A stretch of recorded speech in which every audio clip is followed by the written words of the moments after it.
I'm Debra Meiburg, and I'm with Jean-Nicolas Méo from Méo-Camuzet, Hello, Debra. a personal favorite. So it's great to be with you. So Méo-Camuzet is quite popular in Asia. Do you feel like a rock star?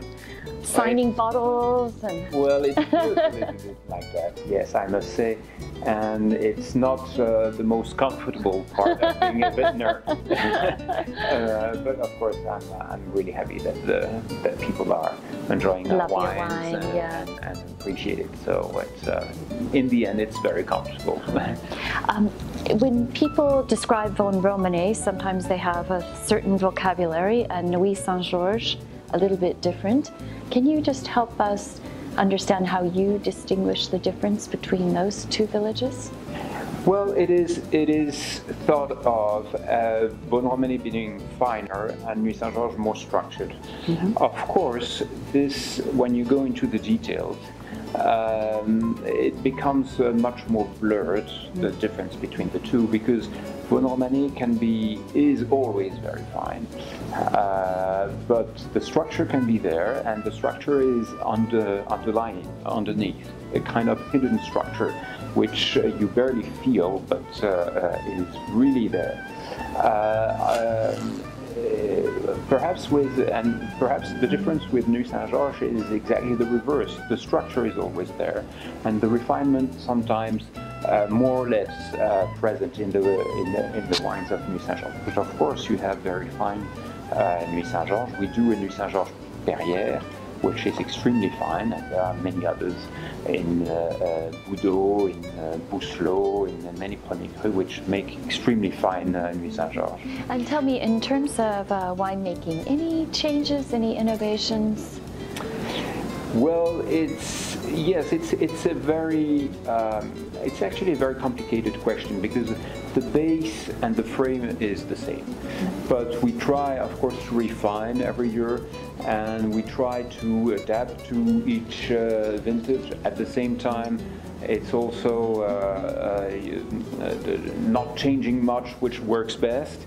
I've been experimenting with a little bit, tiny bit of whole clusters, very small proportion, because it's my taste.